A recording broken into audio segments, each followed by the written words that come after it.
the recently passed Secure Act impact your retirement plan? Hi there, everybody. I'm Ron DeLegge with ETF Guide, and in this episode, we're going to examine the important details of the recently passed Secure Act and how you can plan accordingly to maximize your retirement savings.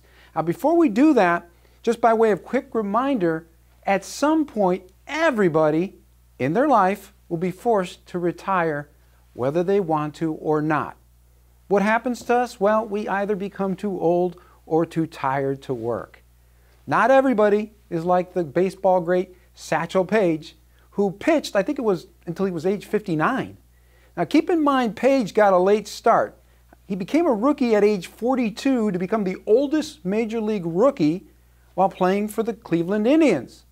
Most of us, unlike Satchel Paige, aren't rookies, whatever we're doing by the time we reach age 42. And so it is, the time arrives, the time happens when we must absolutely retire. Now that doesn't mean we stop working completely, but we may slow down. This, by the way, I don't want you to interpret it as something negative, because it's not. It's just how the life cycle works. So rather than resisting this quantum shift in our lives, it's much better to ease the nerves and be ready for retirement by planning accordingly. And so the Secure Act of 2019 is a radical change for everyone who is saving and investing for retirement. It's also a radical change for investment advisors and those who provide financial planning advice to their clients. Let's begin first with some of the basics of the Secure Act. First, it was passed by U.S. Congress and Senate in December of 2019, and it went into effect on January 1st, 2020. Now, the legislation contains dramatic changes to both defined contribution and defined benefit plans, along with individual retirement accounts, also known as IRAs, 529 plans. By the way, and I know you're wondering, the secure part of the Secure Act, for you acronym junkies, stands for setting every community up for retirement enhancement. So that's secure. Just FYI again for you acronym junkies. Now, the first group of people impacted by the Secure Act is anybody who inherits an IRA retirement account. And if that's you, here's what you need to know. First, if you inherited an IRA from an original IRA owner who passed away prior to January 1st, 2020, no changes to your current distribution schedule have or will be made. But for situations where the original IRA account owner dies after December 31st of 2019, fewer beneficiaries will be able to extend those distributions from the inherited IRA over their lifetime. Instead, most IRA beneficiaries will be forced to accelerate their distributions by withdrawing all assets from the inherited IRA within 10 years following the death of the original account holder. Keep in mind, there are 5 types of beneficiaries who are exempt from the 10-year post-death payout rule and can still stretch those RMDs over their life expectancy. This group includes surviving spouses, minor children, disabled individuals, and chronically ill, and beneficiaries not more than 10 years younger than the IRA owner. What if you're expecting to receive an inherited IRA in the near future? What should you do? What's the right way to plan for this?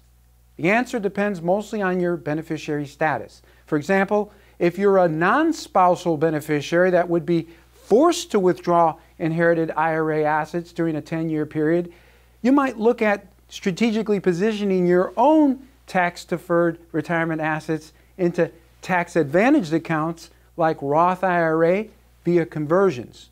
This could reduce your future tax liabilities, especially if U.S. income tax rates are pushed higher into the future. The Secure Act introduced another big change to how retirement assets are withdrawn. The Act increases the age that people must begin taking required minimum distributions, also known as RMDs. Now, the new RMD age has been lifted from age 70 and a half to age 72. Keep in mind, the updated rule applies to IRA account owners who reach age 70 and a half on or after January 1st of 2020. So that means IRA owners reaching age 70 and a half in 2020 catch a break and will not have to take their first RMD until they hit age 72. It should also be noted that this rule applies to anyone who holds a qualified variable or fixed annuity contract.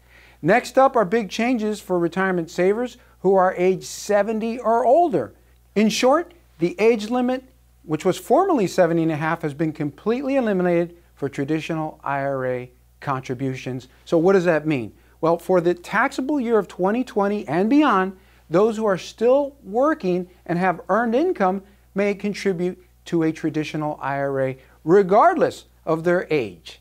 Additionally, the Secure Act allows taxable non-tuition fellowship and stipend payments to be treated as compensation to qualify for an IRA or Roth IRA contribution. So that's a nice feature. Now, what if you're a student or have students in your household? Well, the Secure Act expands 529 education savings accounts to cover the cost of registered apprenticeships, student loan repayments, and certain expenses associated with elementary and secondary education. The Secure Act makes this change retroactive to qualified contributions made after December 31st, 2018. Now, a couple other things about the Secure Act that are meaningful is what it does to employers and how it changes their situation. The Secure Act provides a safe harbor for employer liability protection by offering annuities in employer-sponsored retirement plans. This is expected to open up the door for more annuity products to be available as investment choices inside employer retirement plans. Now, for those of us who will become parents, there's something here for you too in the Secure Act.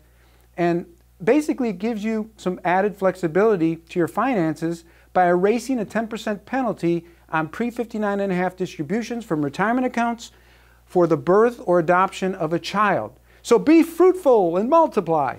Keep in mind that the distribution is still subject to taxes and is limited to $5,000 over your lifetime. Now, it should also be noted the birth or adoption distribution amount can be repaid at any future time to your retirement account. And that's the Secure Act in the nutshell. The new rules will mean new terrain when it comes to retirement and estate planning. So how will that affect you? Well, unlike before, you may now be able to make and be eligible to make IRA contributions or tap your retirement funds without penalty. You might be able to delay taking RMDs a little bit longer. You also want to carefully examine how the elimination of the stretch IRA will impact you and those who stand to benefit from inheriting your assets. In this regard, reviewing your beneficiary designation form is a good place to start.